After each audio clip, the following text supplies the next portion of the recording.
Hi, and welcome back to our next module. This module kicks off our unit on logic, which is another branch of philosophy. As a result, it's going to be a little different than our other units from the standpoint of we're not just going to be focusing on learning about the philosophical branch and what different philosophers within that branch taught. We're actually going to be focusing more on a skill set, identifying things like fallacies and symbolic logic so that we can know how to avoid them or implement them in engaging in good philosophy. So your assessments are going to also look a little different. They're going to be a little bit more focused on objective right or wrong answers or quiz-like questions as opposed to an open-ended module post. But you'll see more directions on that in the module. For now, it's enough to focus on that this module is going to focus on specifically logical fallacies. Because there are a lot of logical fallacies, this is going to be done over two parts. So we're going to do part one, and that's going to be followed by a quiz of questions testing your knowledge on the logical fallacies and their examples that we cover in this presentation. And then part two is going to do the same exact thing with additional examples of logical fallacies. So please watch this presentation, complete the quiz, watch the second presentation, and complete the second quiz after that. So first, before we go any further, let's discuss, well, what is logic?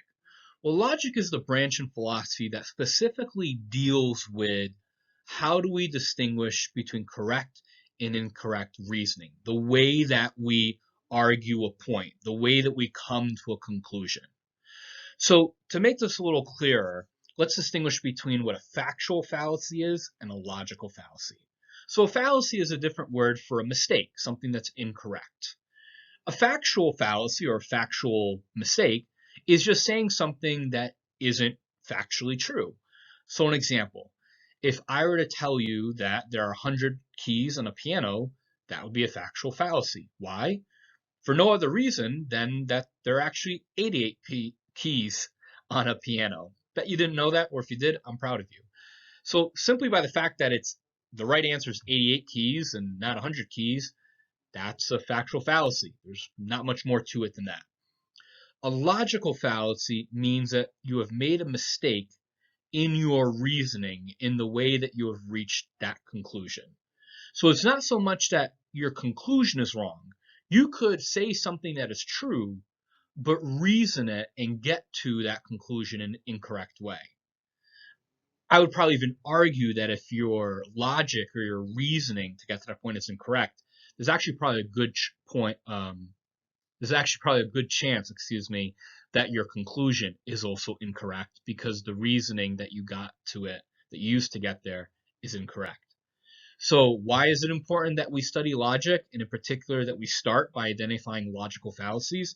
Well, if it's true that having faulty logic leads to faulty conclusions, and the goal of philosophy is to reach the truth and to seek wisdom, then it's really important that the way that we try to seek truth is not incorrect, that we actually use good logical reasoning. So instead of starting with what does good reasoning look like and then identify bad ways, let's do a reverse method and start with logical fallacies. Let's start by looking at what are some mistakes in the way people reason to a conclusion and argue a conclusion, and then let's then go see what's good examples. So we're going to focus first on three first fallacies. And this is really important because if you look at today's world, there's a lot being said about what to trust and what not to trust, about what people say, what people argue, what they want to try to get you to believe. You know, the whole hashtag fake news, what people make of that, and make it a bigger thing than maybe it actually is, as if we can't trust anything we hear. You know, one of the ways that we can equip ourselves to know how to figure out what or not to believe is to identify when someone's making a logical fallacy. So this is actually a pretty good skill set to have just for life.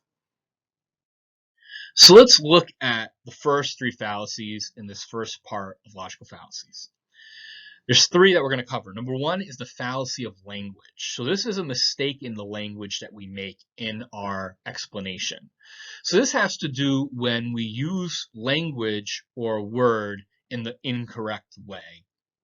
In other words, a word might have two separate meanings, and because we do not clarify which version we're referring to, it leaves our reasoning to be ambiguous.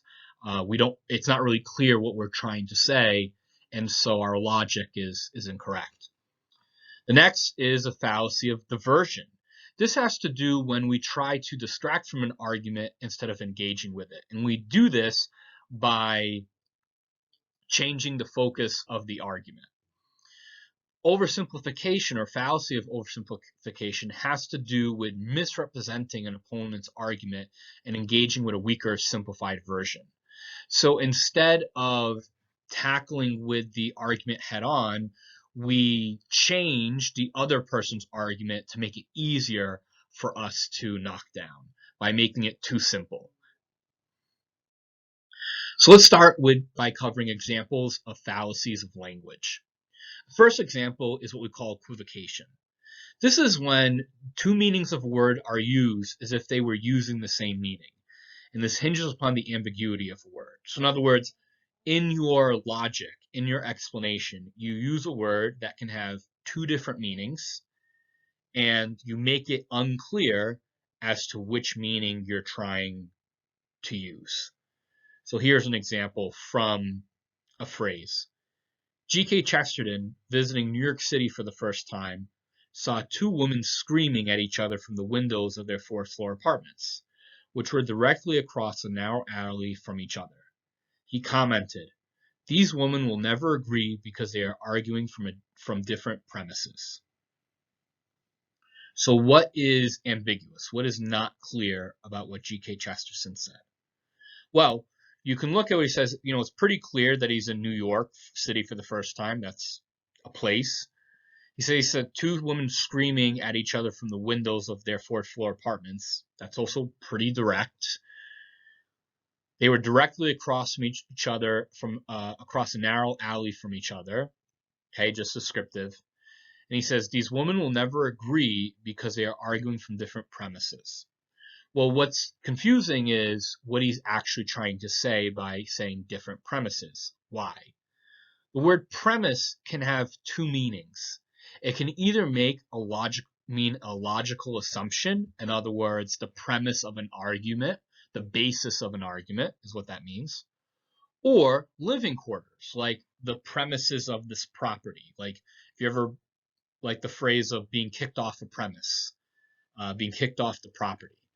So because he's talking about someone being on two different apartments, in other words, two different premises, you could read the statement of these women will never agree because they're arguing from two different premises as they will never agree because they're arguing from two different buildings and they'll never be near each other to be able to clearly discuss. Another way you can interpret it, because premises means the premise of an argument, is if they're arguing with each other, you could read his statement of these women will never agree because they're arguing from different premises as they'll never agree because they're arguing from two different points of view. So you have to define, what do you mean by premise? Does it mean points of view, the basis of your argument, or does it mean the physical locations that they're yelling from? So in order to fix this fallacy, you would need to clarify which one you mean. So that would be an example of equivocation. So let's test this. So remember, equivocation is when there's two meanings of words that are used as if they had the same meaning. So another example. It's a really simple statement. He cares for her. Now don't overthink it. You can pause this video and think it through. What about this statement needs to be clarified? What word within this statement? Don't think about beyond context clues, but what word or phrase in this statement needs to be clarified to better understand what it means. Take a couple seconds. You can pause this video, write down your answer. All right. So what do you got? So the answer for this is the ambiguous phrase is cares for. Why? Caring for someone can mean both that you're physically taking care of them, like the nurse is taking care of the patient, or can say that you're emotionally attached to someone, like you have feelings for them. In other words, he really cares for her means he has feelings for her, or he cares for her could mean he's physically taking care of her like she's injured. Now, usually in a sentence, you could fix this by giving context clues by saying he cares for her when she gets hurt. But even then, could that mean that he only has feelings for her when she's hurt? You know what I'm saying? So the premise of this is you need to clarify what he means by cares for. Two more examples of fallacies of language. The first one is slanting. Slanting is when a sentence or word equivocates by both describing and evaluating something at the same time. Instead of proving that the thing it describes as good or bad, it assumes or devalues it in description. Slanting can also be done negatively by omitting relevant information and by selecting only favorable or unfavorable data. In other words, slanting is basically propaganda. It's saying the same thing in different ways to kind of push your point of view. So what's an example of that? If we're talking about government officials, you could call them public servants. That is a real term to describe a government official that's used to describe them, but it's kind of more endearing. It talks about the noble part of working for the government. Being a public servant, you're serving the community. It's really positive, a positive spin on the concept. You could also say you're a government official. That's a pretty neutral way of saying it. It's neither positive nor negative. He is a bureaucrat. Now, there's a more negative explanation. You think of a bureaucrat, you think of someone who's into just red tape and policies to keep people back, as opposed to a public servant who's for the people and arguing for the people.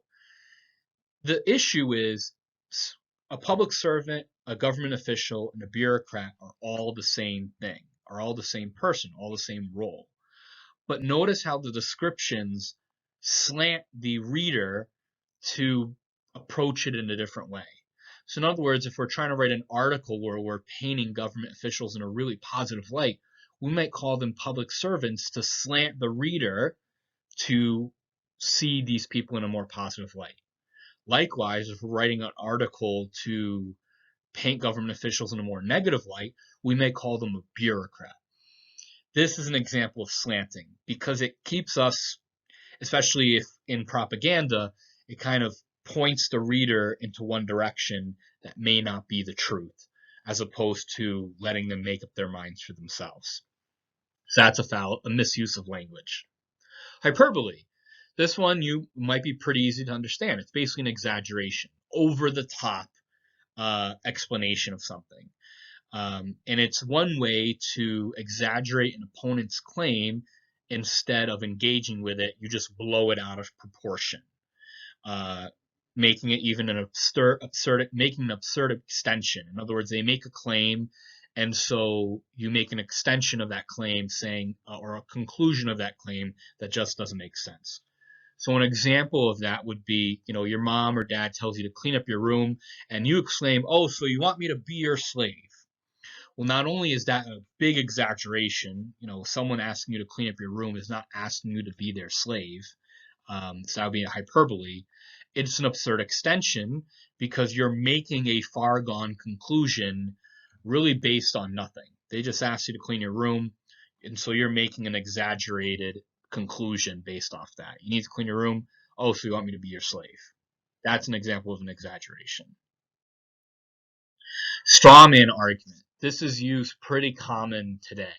It's a deliberate misrepresentation. So in other words, the term straw man comes from the misrepresentation that someone makes of an opponent's argument in order to make it weaker, more easily refuted. So someone makes an argument, in answering the argument, they don't want to answer the original argument or speak to it, so they create a weak version of it. That's the straw man that can easily be refuted. So rather than tackle the real argument, they create a weaker version that they know they can refute so that they can try to win. So an example of this. Someone who's really optimistic and positive can make the statement of, "Oh, we need to see the good in life." A straw man argument in response would be to say to that, well, not everything in life is good. And you might say, no kidding, Captain Obvious, but why is that a straw man argument? Because saying that we need to see the good in life is not disagreeing that there are bad things in life, not everything is good. It's just simply saying that we need to see the good that is in life. We need to see the glass half full. So rather than engaging with that premise, they misrepresent it as if to say, well, by saying that we need to see the good in life, what they're really saying is not everything in life is, what they're really saying is everything in life is good. And well, that's not true because we know not everything in life is good.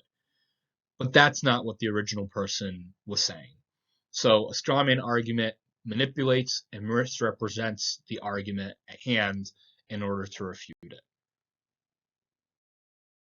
So here are 3 examples of fallacies, and let's see if you can identify which one is a slanting, which one's hyperbole, and which is an example of a straw man. So the first one is person A says, you can't stay out all night, you're only 16. Person B says, my life is ruined, I'm a prisoner in my own home forever. Example number 2, person A says, I think pollution from humans contributes to climate change. Person B says in response, so you think humans are directly responsible for extreme weather, like hurricanes, and have caused the droughts in the southwestern US? If that's the case, maybe we just need to go to the Southwest and perform a rain dance. And the third one, the topic of discussion is the killing of civilians in war. In a response to the topic, person A says, the killing of civilians in war is collateral damage. So take a few seconds, pause the video if you'd like, and write down which one of these is an example of a fallacy of language as slanting, which one's hyperbole, and which one's an example of a straw man argument.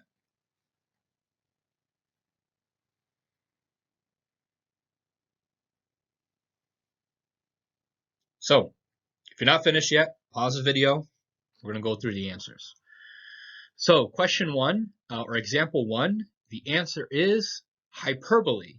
So, similar to the other example where someone made a claim and they blew it out of proportion, that someone makes a statement, you can't stay out all night, you're only 16, and they exaggerate the claim. Well, that must mean that my life is ruined.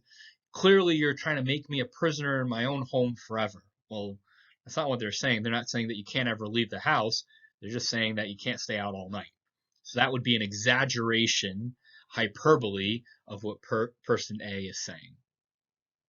Number 2 is an example of a straw man argument. So the first person makes a claim, I think pollution from humans contributes to climate change. And person B takes a portion of that argument and misrepresents it. They take the portion of how they say that pollution from humans contributes to climate change to say that, well, you're really saying that humans are really the sole reason, are directly responsible for extreme weather, that human pollution alone causes hurricanes and droughts in the southwestern US, and that you're really just trying to be silly and that we should make a rain dance. Think of it this way. Hyperbole is an exaggeration of a claim. Straw man takes a portion of the original argument, misrepresents it, and then can use hyperbole as a result of it. So person A in the second example isn't trying to say that humans are directly responsible for everything. They're just saying that pollution from humans helps contribute to climate change. So rather than arguing with the fact that pollution from humans can contribute to climate change, this person is trying to say that person B is trying to say that person A is wrong by misrepresenting their argument, simply saying, well, what you're really saying is that human beings are responsible for all climate change. And that's more easily to say is wrong because there are other factors to climate change. So that would be an example of straw man. You take a piece of the original argument, you change it, so that way you can try to say everything that they're saying is wrong. Hyperbole is just an over-exaggeration of the original claim or reaction. So that means that the third example is slanting. So if, for example, an article is being written on the killing of civilians in war, and we kind of want to downplay it, we might say something like the killing civilians in war is collateral damage. It just happens as a part of war. We don't really want it. It's collateral damage. A different example of slanting would be to say that the topic of killing civilians in war is that a country engaging in war is engaging in intentional genocide. That would be the other extreme of slanting. So it would be an example of taking a topic and slanting the perspective to try to get someone to have a certain reaction to it. So all these are fallacies of logic with language. When we misuse language, we misinterpret what someone is trying to say in strawman argument, we overreact to a person's statement in hyperbole, we change the verbiage to just get our perspective across in slanting, or we are too ambiguous or confusing and not explaining the words that we're using in equivocation. The next fallacy for this part that we're going to cover is called the fallacy of diversion. This is when we divert away, we don't focus on someone's argument and rather focus somewhere else to be able to attack them and not have to deal with arguing against their actual premise. So a classic example of this that's used unfortunately all the time in modern day is ad hominem attacks. So this is when instead of arguing against someone's argument, you argue and attack the person. So an example of this is to say, well, St. Augustine led a wild life as a youth, so what right does he have to tell us we shouldn't be saints? A modern day example from Madonna's song is Papa Don't Preach. If you know that song, if you don't, look up the lyrics. And it's all about, who are you to preach? You do it just as bad. Well, it's a fallacy because someone who even does the mistake themselves could point out a truth. And just because they make the mistake themselves doesn't mean what they said is actually incorrect. So it's a fallacy of diversion. We focus on the opponent rather than focus on their actual argument. Or we say we shouldn't listen to what that person has to say because they have made these mistakes. Well, the mistakes they've made doesn't change the fact that what they said is actually true. Ad verecundiam, so these are all in Latin. So an appeal to illegitimate authority is when you appeal to an authority who has no expertise on the subject at hand, as if that would justify your argument. So you try to defend your argument by saying that an authority that has really no place in making that claim supports it, so it must be true. Here's a silly version is, there must be something to astrology because my mother swears by it. Well, we don't know who your mother is, and your mother, we're assuming in this case, is not an astrologist. If that's the case, you need to clarify it. Remember equivocation. And so someone's average parent who is not an astrologist or who actually isn't engaged in more factual sciences, for lack of a better term, is not a good authority to justify astrology by. So we have to come up with a better authority. Another one is ad populum, or an appeal to the people, to the masses. So this is when we make an argument based on the premise that, well, most everyone believes it, so should you. And you just kind of make that assumption. An example would be, well, capital punishment can't be wrong. 75% of people support it. Well, it's making the mistake of saying that because most people agree with it, it must be true. A similar version is, well, everyone on the internet says it's true, so it must be true. Well, just because everyone says on the internet says it's true doesn't mean it actually is true. We actually have to go look for ourselves. So it's a bad way of supporting an argument. Rather than trying to defend their actual argument, we just make a very vague statement. Well, everyone says it's true, so it must be true. That's a fallacy. Ad ignorantiam, which is an appeal to ignorance. That an idea must be true because we do not know that it isn't true. So because you can't argue it to not be true, or because you can't prove that it isn't true, then it must be true. Well, that's not necessarily the case. Just because we can't come up with a logical answer for it, we can't automatically conclude that it isn't true. We have to kind of keep searching to prove that it actually isn't true, rather than just saying, well, we can't figure out an answer, so it must not be true. We actually have to engage and prove it. So an example of this, we know of no natural cause that it could have produced that effect, so it must have been a miracle. So because we can't think of any reason, it has to have just happened out of nowhere. Well, no, and even the church recognizes this when it declares a miracle, is it actually investigates and actually has scientists and medical physicians try to prove that there is natural causes and actually show that there is no reasonable logical conclusion um, to this effect. We can't just do that. I'm sorry, we can't just not do that. We have to actually argue, and we actually have to search, and we have to look the answer. We can't just say, well, I can't think of any natural cause. It must have been a miracle. No, we must actually do the research. And that's what a lot of these logical fallacies and learning to avoid them is really getting at the point at. We actually have to do the research and argue and find logic to support something. So let's practice. So there are 4 examples here on this page. Take a second, pause the video, and identify which one is an example of ad hominem, where you attack the person rather than the argument, ad verecundiam, where you try to support an argument by making an appeal to an authority that doesn't have business explaining that, ad populum, where you support an argument by appealing to, well, everyone believes this, and ad ignorantium, where you try to denounce an argument by saying, well, we have no proof or we don't know it's true, so therefore it must not be true. So take a second, pause the video, and let's see what you got. All right, so if you haven't gotten your answer yet, continue to pause the video. We're going to go through them. So the first one, there probably are billions of extraterrestrial life forms. Carl Sagan says so. So Carl Sagan is a known astronomer, and part of what he claims is that there could be extraterrestrial life on other planets in other galaxies. Well, this would be an example of ad verecundiam, of illegitimate authority, mainly because, well, Carl Sagan was an astronomer. You're making a big conclusion that there are billions of extraterrestrial life forms just because of one claim Carl Sagan made.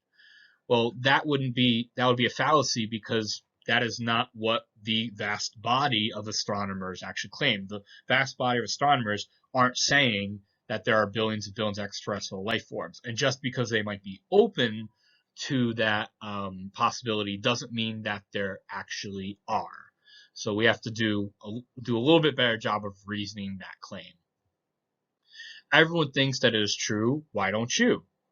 That being a pretty straightforward example of ad populum. In other words, we're saying literally everyone, you're appealing to the masses. Everyone says it's true.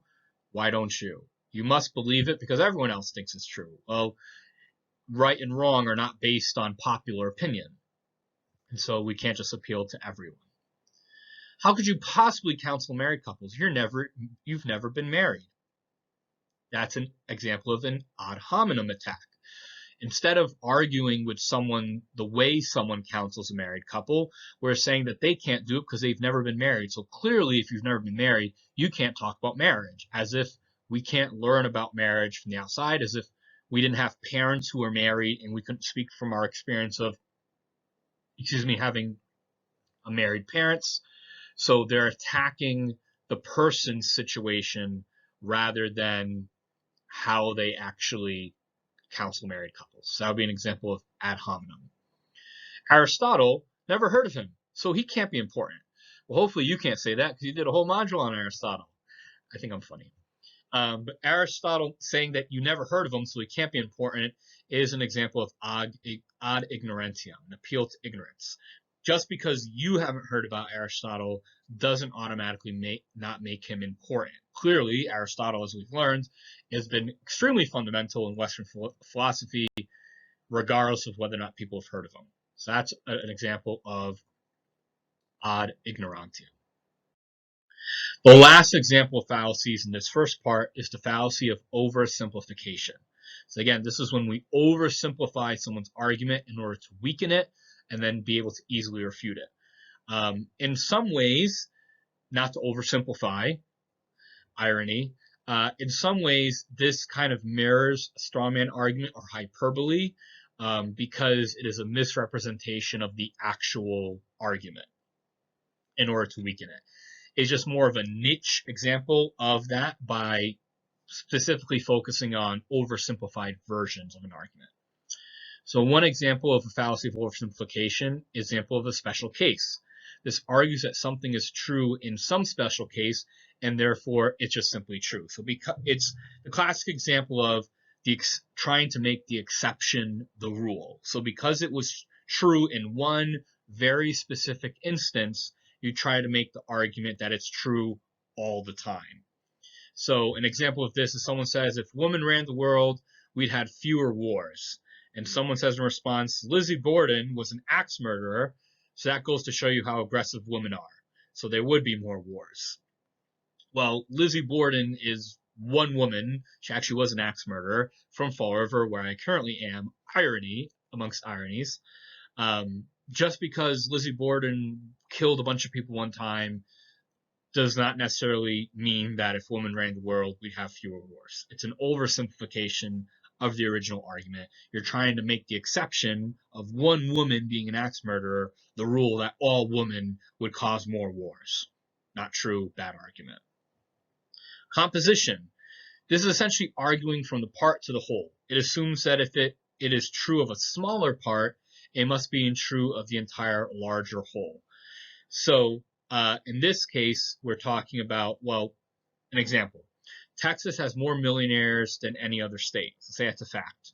So as a result, Texas is the richest state. So we're trying to say that a smaller part of Texas is rich, so therefore Texas must be the richest state. However, there might be a lot of poverty with everyone else in Texas. And so when you do the aggregate between the mean or the average of everyone's income in Texas, the poverty in Texas might outweigh the millionaires. And so Texas is actually not the richest state. So it's not a valid argument. It's really an assumption that we're making, that we're trying to say because part of the whole is true, then it must be true. So because part of Texas has a lot of millionaires, it must be that Texas is the richest state. It's not a good argument. Stereotyping. This one, unfortunately, is pretty common. Again, pretty straightforward. Stereotyping makes no room for an exception. It's really a generalization, but not all generalizations are stereotypes. In reality, stereotypes are artificial, socially fabricated, and changeable examples to try to argue against someone or a premise. So an example of a stereotype is, well, if you're a man, you must throw your socks on the floor. As if that ongoing joke that all men throw socks on the floor. I think stereotyping is pretty straightforward to understand, where we make a caricature. An unfortunate example in American history was Jim Crow. The stereotype, the caricature of an African American to show all the undesirable traits that racist propaganda wanted to convey about African Americans during that time in American history. It was a stereotype to try to prove or argue their point. And it was also a way of slanting, of trying to get their point across. So stereotypes are also a logical fallacy. They don't handle the truth. They oversimplify it in order to prove or disprove something. Right, so let's once again practice. Here are 3 statements or arguments on the screen. Try to figure out which one is a special case, a composition, or an example of stereotyping. So you can pause your video now, take a second, and write down, and then we'll go over it. All right, so let's go through. If you haven't finished yet, please pause the video. If not, if you are, then we're going to keep going. So the first statement, you're a teenager, so you must make a lot of rash decisions based off of just your emotions. This is clearly a stereotype. The unpositive stereotype that, teenagers are consumed by hormones and just make decisions on a whim off their emotions, as if they couldn't actually make a good argument. This would be a way to just write off teenagers in general. And of course, it's a very clear and incorrect stereotype of a truth of a person. The second example, my teacher allowed one of the students in my class to turn in an assignment late, so they're okay with everyone in the class turning assignments in late. This example is the fallacy of special cases. So remember, this is situational, and that can be a good differentiation. If you're confused between special cases and composition, special cases tend to be more situational, trying to make the exception in a situation the rule.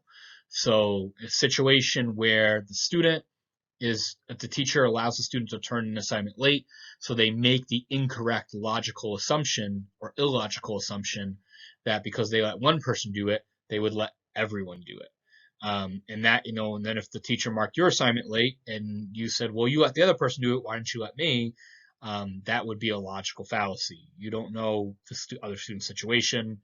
The teacher never gave you permission to omit the rule. So it's a logical fallacy. Special cases. It means the last one is an example of the fallacy of composition. Every one of the actors in the movie is great, so the entire movie must be great.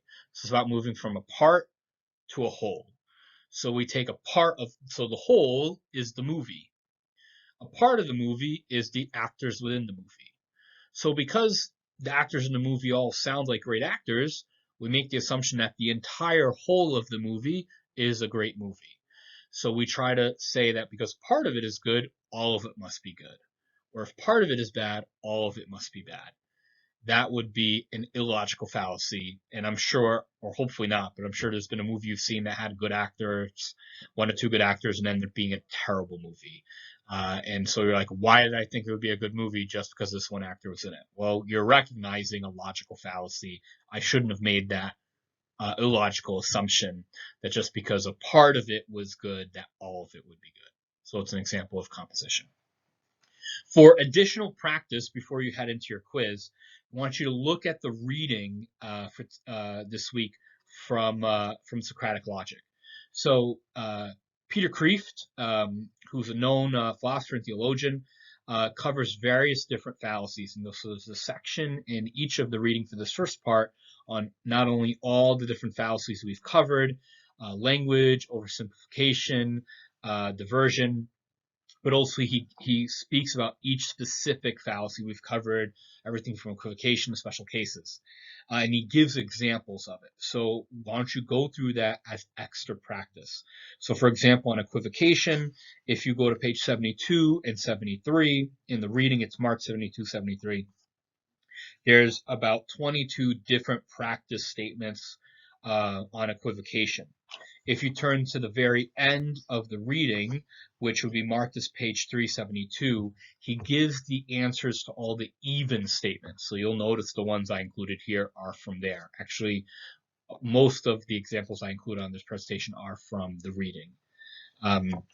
So you can practice the even ones and his answers to see if you're able to identify what phrase needs to be changed in the equivocation, and then that way you can do it on your quiz.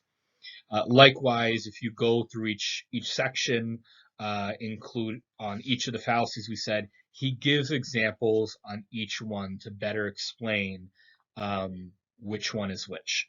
So please go through the reading, read through the different examples for each one before you do your quiz. And if you have additional questions or confusions on telling the difference between the two before you take your quiz, please reach out to me and we can do some more practice in addition to what was done on this module presentation and the examples in the reading.